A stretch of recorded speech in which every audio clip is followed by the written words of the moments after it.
Tokoh kita kali ini adalah salah satu tokoh yang sangat terkenal di Indonesia karena dia adalah seorang tokoh pendiri sebuah organisasi terbesar di Indonesia, yaitu Kiai Haji Muhammad Hasyim Asy'ari, pendiri NU Nahdlatul Ulama.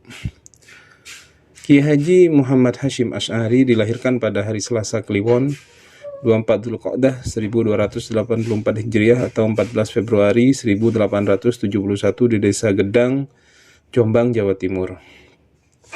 Ayahnya Kiai Asy'ari seorang ulama pendiri pesantren tradisional Jombang, sedang kakeknya Kiai Usman juga seorang ulama pemimpin pesantren Gedang. Hasyim dibesarkan dalam keluarga ulama dan mula pertama ia menerima pendidikan agama dari orang tuanya. Ia belajar kepada ayahnya dalam ilmu-ilmu dasar seperti tafsir, hadis, fikih, tauhid, dan bahasa Arab.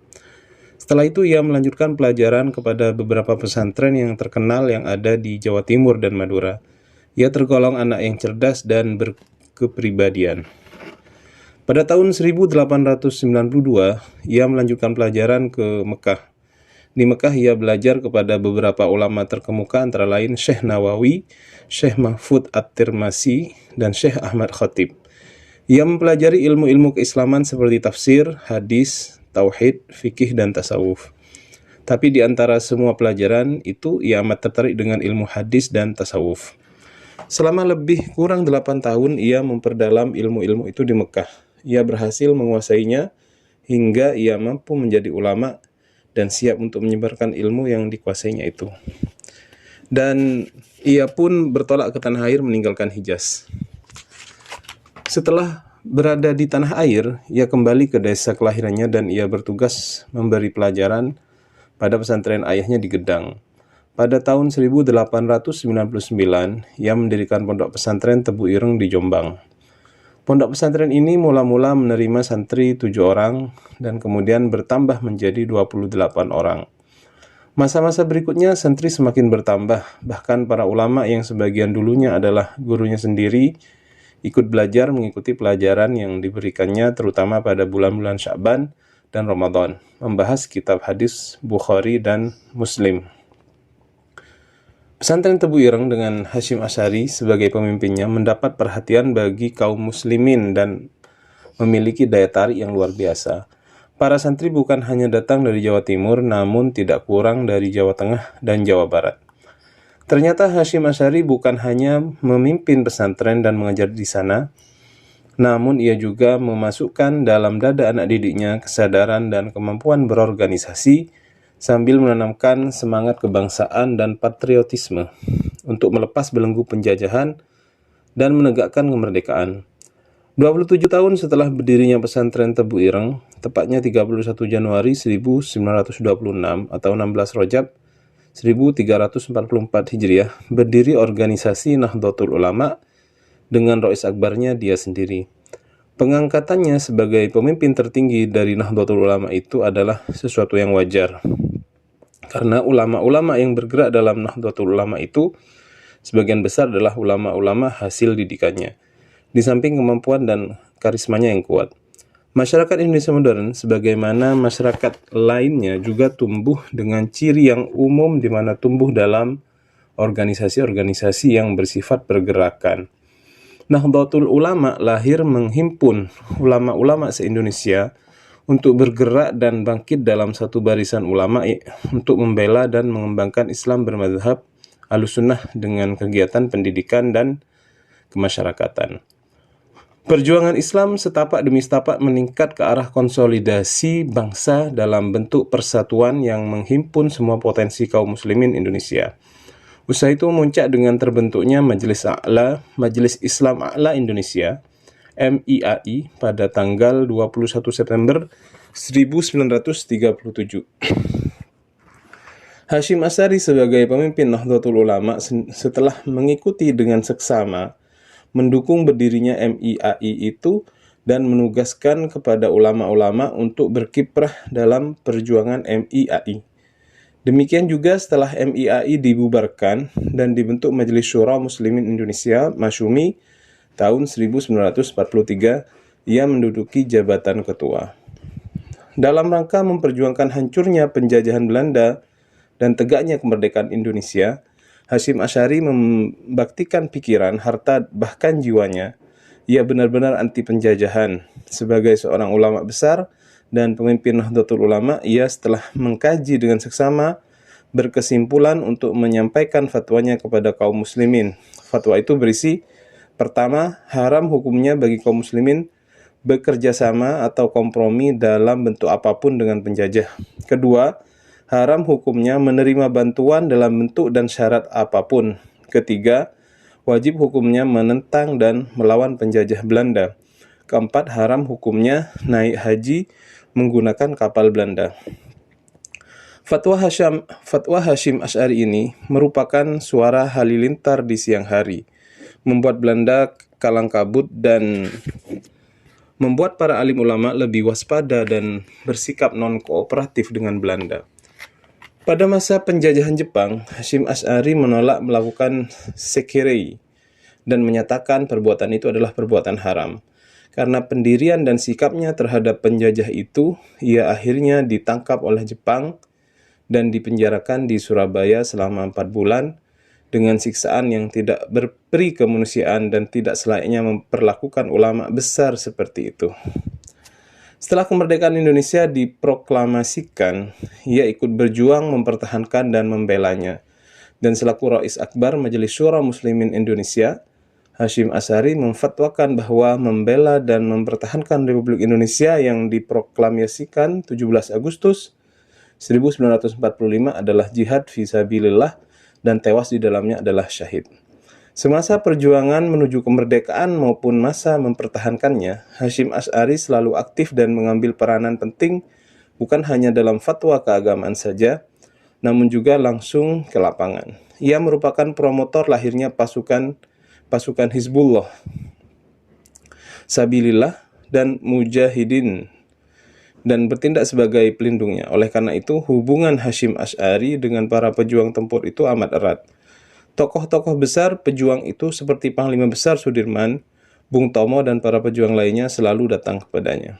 Yang paling menonjol dalam diri ulama besar ini adalah akhlak dan hubungannya yang baik dan selalu terjaga dengan siapa saja, termasuk orang-orang asing baik dari barat maupun Arab atau lainnya. Dari berbagai riwayat menunjukkan bahwa beliau tidak pernah berlaku kasar atau berbuat emosional.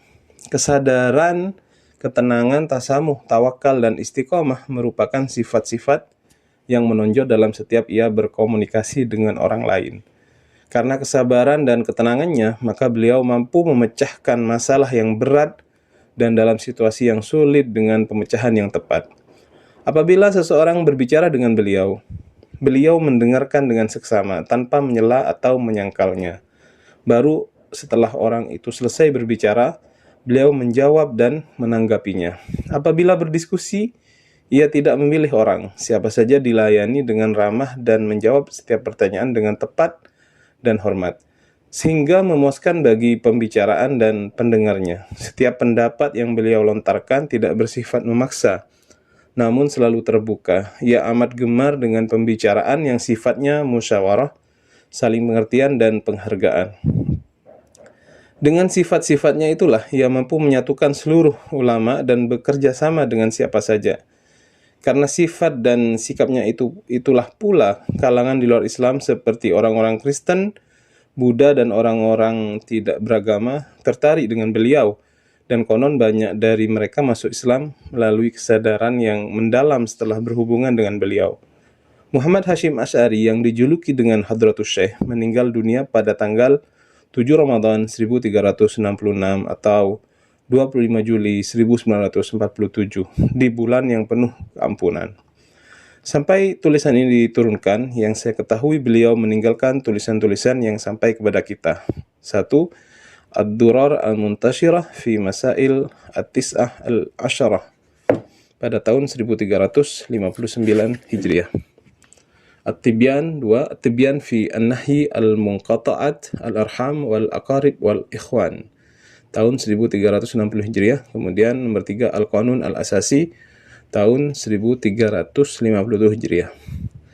Dalam memahami kitabnya Ad-Durar al-Muntashirah fil Masail At-Tis'ah al-Asharah, itu, kita telah mendapat kemudahan dengan tampilnya dua orang ulama dan sarjana yang memberikan penjelasan dan komentar, yaitu Dr. Muhammad Tolhah Mansur, SH, dalam Taburan Permata yang Indah, dan Dr. Nurhalis Majid dalam tulisannya yang berjudul Islam, Iman dan Islam sebagai Trilogi Ajaran Ilahi.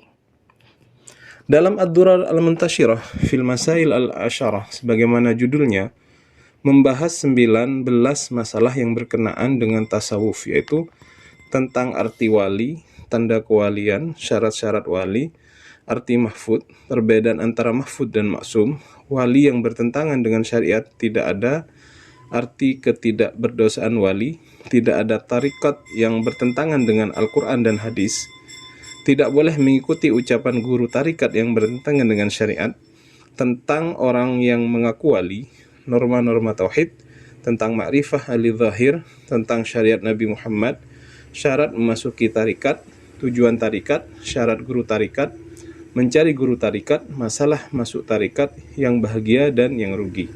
Beberapa catatan penting dan pemikiran Hadratus Syekh Hasyim Asy'ari dikemukakan di sini.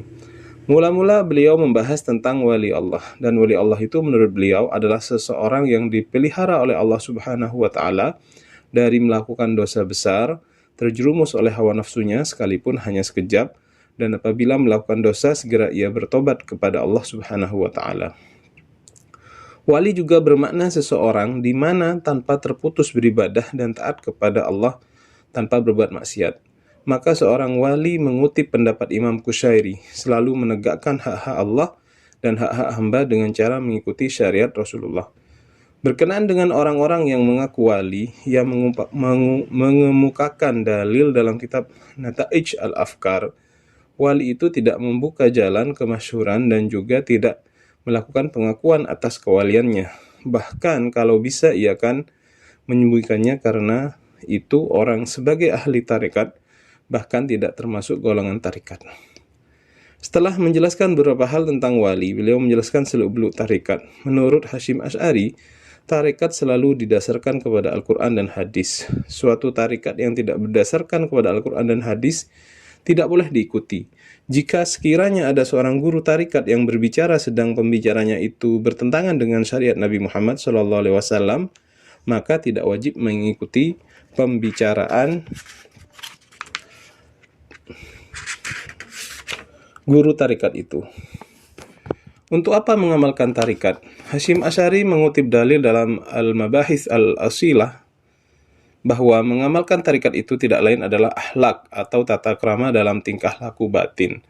Selanjutnya beliau mengutip pendapat Abul Hasan Asy-Syadzili yang mengemukakan 4 akhlak yang harus diamalkan, dan tanpa 4 akhlak ini tidak dapat disebut sebagai sufi atau ahli tarikat. Keempat akhlak itu adalah: 1.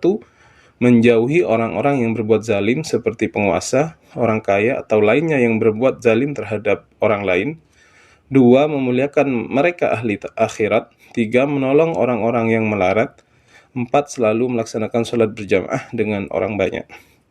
Selanjutnya Syekh Hasyim Asy'ari mengutip Imam Muhyiddin Ibnu Arabi yang menyatakan bahwa 4 akhlak yang apabila seseorang mengamalkannya, maka ia telah mengumpulkan seluruh kebajikan, yaitu 1. Ta'zim hurumat al-muslimin, menjunjung kehormatan semua orang Islam. 2. Khidmat al-fuqara wal masakin, melayani para fakir miskin. 3. Wal insaf min nafsih, jujur dan adil terhadap diri sendiri. 4. Tarkul intisar laha, tidak memberi pertolongan karena kepentingan diri sendiri. Dengan mengutip pendapat Imam Suhrawardi, Kiai Hasyim Asy'ari selanjutnya menjelaskan bahwa maksud dari suatu tarikat dalam tasawuf adalah untuk membersihkan hati dan berusaha mencari kebajikan atas hawa nafsu, dan berusaha pula membebaskan diri dari bermacam-macam takabur, riya, hubbud dunya. Di samping itu berusaha mengamalkan budi pekerti yang bersifat kerohanian seperti ikhlas, tawaddu, tawakal, ridho, dan makrifat dari Allah bersama tata krama di hadapan Allah.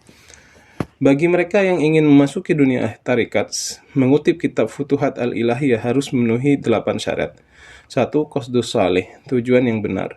Dalam mengamalkan tarikat diperlukan tujuan yang benar, yaitu niat menjalaninya sebagai ubudiyah, yakni penghambaan diri kepada Tuhan yang Maha Benar, Al-Haq, dan berniat memenuhi hak ar-rububiyah, yakni hak ketuhanan Allah Ta'ala, bukan untuk meraih keramat atau pangkat, juga bukan untuk memperoleh hasil yang bersifat nafsu seperti ingin dipuji orang dan sebagainya. 2.